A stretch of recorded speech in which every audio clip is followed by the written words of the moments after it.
شیخ چلی نے ایک بنیے سے کچھ روپے ادھار لیے تھے مگر لوٹانے میں بہت دیر کر رہا تھا۔ ایک دن شیخ صاحب اپنے دوستوں میں بیٹھے تھے تو بنیا غصہ میں بھرا ہوا وہاں پہنچا اور بولا، میرے پیسے لوٹاتے ہو یا نہیں؟ شیخ صاحب نے اسے آرام سے بیٹھنے کو کہا اور پھر بولے، میرے ذمہ تمہارے کتنے روپے بنتے ہیں؟ بنیا بولا، 45 روپے۔ شیخ صاحب نے کہا، 45 یعنی 5 اور 40؟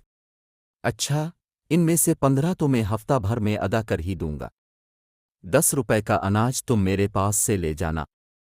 15 اور 10 یہ ہوئے 25۔ باقی کتنے رہے؟ بنیے نے کہا، 20۔ شیخ صاحب بولے، 15 تو میں اگلے مہینے کی پہلی تاریخ کو ادا کر دوں گا۔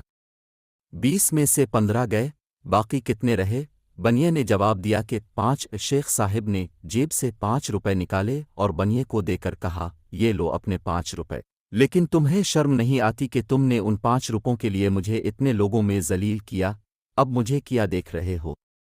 تمہارا حساب بے باک ہو گیا ہے۔ روپے جیب میں ڈالو اور یہاں سے چلے جاؤ۔ میں تم جیسے بے ادب لوگوں سے کوئی واسطہ نہیں رکھنا چاہتا۔